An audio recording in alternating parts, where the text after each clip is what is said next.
کیا تم جانتے نہیں کہ دعائیں نصیب کا مقابلہ کرنے کی قدرت رکھتی ہیں، اور وہ دعائیں تو نصیب سے بھی زیادہ طاقتور ہوتی ہیں جو بار بار دہرائی جاتی ہیں، جن کا تسلسل وقت کے ساتھ بڑھتا چلا جاتا ہے۔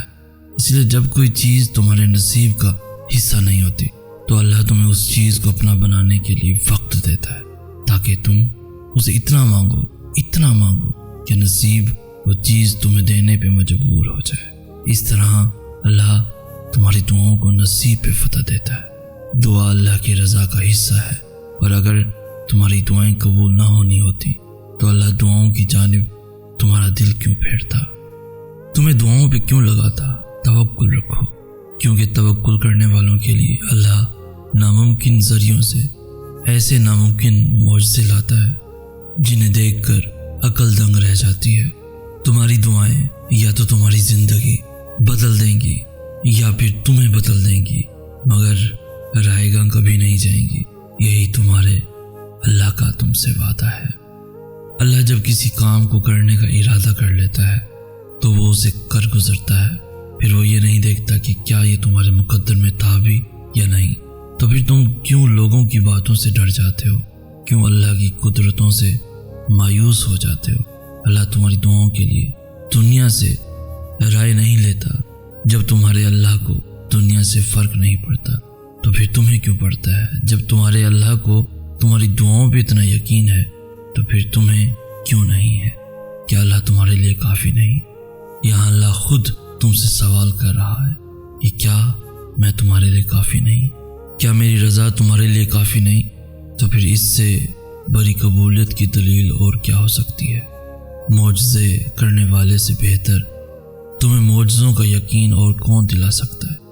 جیسے تمہارے اللہ کو بس تمہاری دعاؤں سے غرض ہے، ویسے ہی تمہیں بھی بس اللہ کی رضا سے غرض ہونی چاہیے۔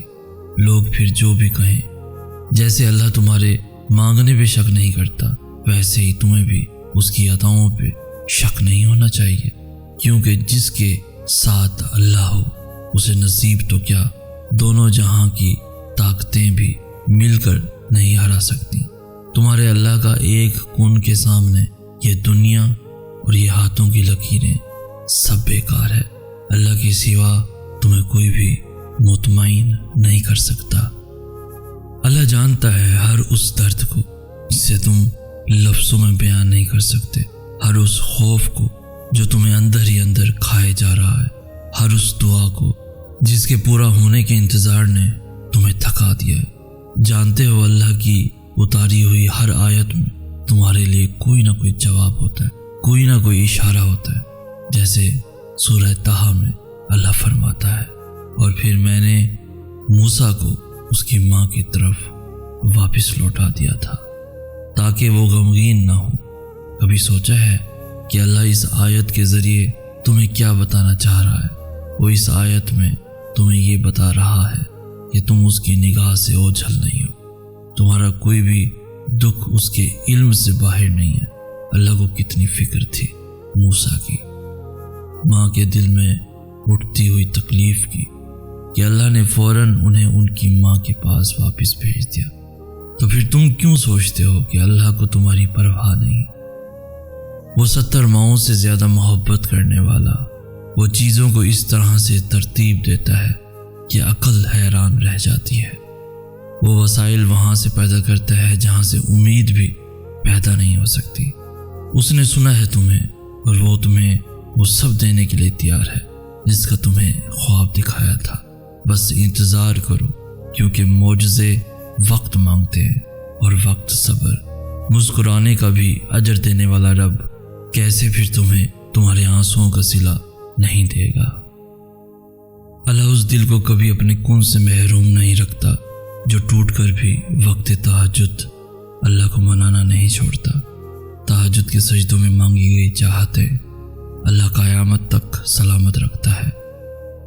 تم مانگنے کا حق ادا کر چکے ہو، اب اپنے اللہ کے معجزوں کا انتظار کرو، اور یقین رکھو تمہارا اللہ بہترین طریقے سے دعائیں قبول کرتا ہے، اور بہت جلد اللہ تمہاری چاہت کو راحت بنا کر تمہارے قریب لے آئے گا، اور تمہیں خبر بھی نہ ہوگی تم جو کر سکتے تھے تم نے کر لیا، اب اللہ کی باری ہے۔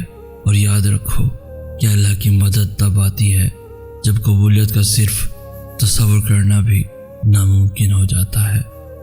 اللہ معجزوں سے پہلے دعاؤں کے وسیلے بناتا ہے، وہ راستوں سے پہلے تمہیں ان کے لیے تیار کرتا ہے۔ تم ابھی جس جگہ پہ ہو اس جگہ سے گزر کر ہی تمہیں وہاں تک لایا جائے گا جہاں تم جانا چاہتے ہو۔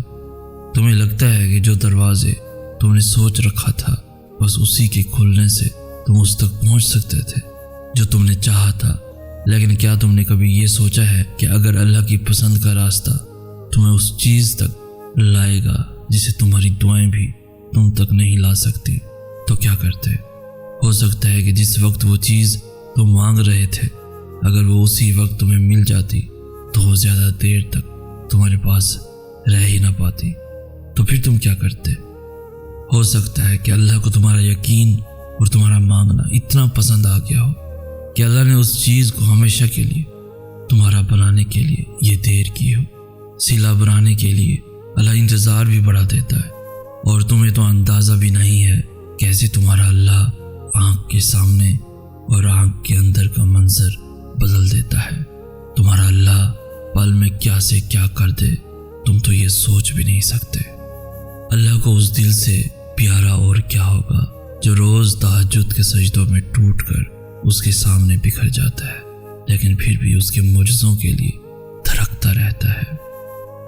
توکل کرو جیسے نوح علیہ السلام نے دوران سیلاب کیا، توکل کرو جیسے ابراہیم علیہ السلام نے دہکتی ہوئی آگ میں کیا، توکل کرو جیسے موسیٰ علیہ السلام نے سمندر پہ چلتے ہوئے کیا، توکل کرو جیسے یوسف علیہ السلام نے اندھے کنویں میں کیا، توکل کرو جیسے یونس علیہ السلام نے مچھلی کے پیٹ میں کیا، توکل کرو جیسے ایوب علیہ السلام نے بیماری میں کیا، توکل کرو جیسے بی بی ہاجرہ نے تپتے ہوئے صحرا میں کیا، توکل کرو جیسے زکریا علیہ السلام نے اپنی بیوی کے بانجھ ہونے کے باوجود اولاد کی دعا کرتے ہوئے کیا۔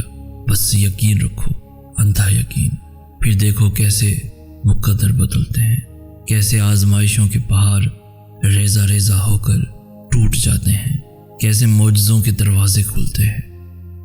اللہ تو ان کا ہی دعائیں بھی جانتا ہے، لیکن اسے پسند ہے جب تم خود اس سے مانگتے ہو۔ جیسے ایک دفعہ دوران وحی جب موسیٰ علیہ السلام خاموش بیٹھے تھے تو اللہ نے فرمایا، اے موسیٰ یہ تمہارے دائیں ہاتھ میں کیا ہے؟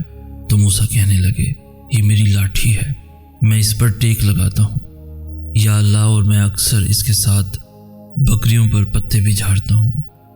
حالانکہ اللہ تو پہلے سے ہی جانتا تھا کہ یہ موسیٰ کی لاٹھی ہے، لیکن پھر بھی اللہ نے موسیٰ سے سوال کیا کیونکہ اللہ کو موسیٰ کی آواز سننی تھی۔